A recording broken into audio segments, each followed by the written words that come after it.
Assalamualaikum dan salam sejahtera. Berita tergempar lagi hari ini. Muhyiddin undur segera bentuk kerajaan perpaduan, kata Barubian. Berita sepenuhnya.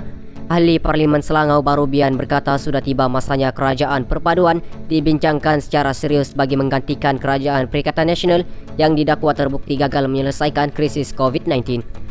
Beliau turut mendesak Perdana Menteri Muhyiddin Yassin dan kabinetnya berundur segera dalam usaha mewujudkan kerajaan perpaduan bagi baki penggal parlimen ini.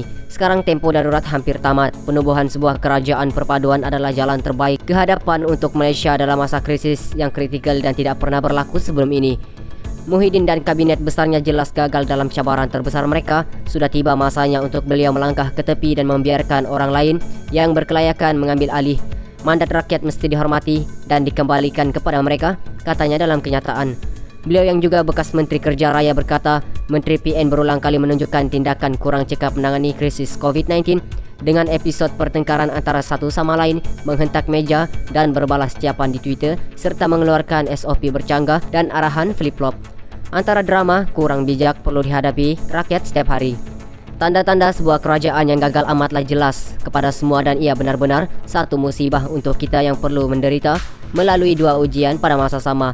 Krisis COVID-19 dan kabinet yang tidak cekap serta ditunggang dengan tuduhan rasuah berleluasa dan ditambah dengan kekeliruan tidak berkesudahan.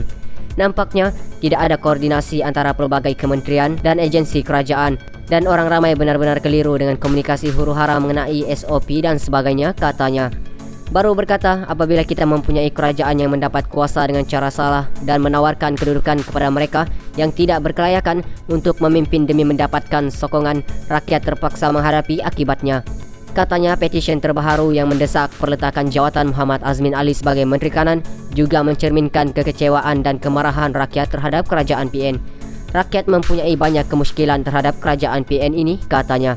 Di Sarawak pula, baru berkata keputusan kerajaan negeri untuk tidak mengikut keputusan kerajaan pusat dalam aspek PKP malah beroperasi secara sendiri jelas tidak membantu apabila jumlah kes makin tinggi saban hari. Sarawak konsisten berada dalam 3 negeri teratas untuk jangkitan harian baru dan keputusan berubah Jawatan Kuasa Pengurusan Bencana Sarawak SDMC adalah gambaran ketidaktentuan dan konflik dengan kerajaan persekutuan, katanya. Beliau berkata, Ketua Menteri dan barisan kabinetnya adalah penyokong kuat kerajaan PN untuk terus berkuasa di Putrajaya, namun pada masa sama cuba menggambarkan diri mereka sebagai bebas daripada cengkaman kerajaan pusat. Rakyat Sarawak sebenarnya sangat keliru berbanding dengan rakyat Semenanjung dengan pelbagai bentuk perintah kawalan dan SOP yang dikeluarkan oleh Majlis Keselamatan Negara dan SDMC yang sering berubah, katanya. Itu sahaja berita kali ini. Jangan lupa like, komen dan subscribe.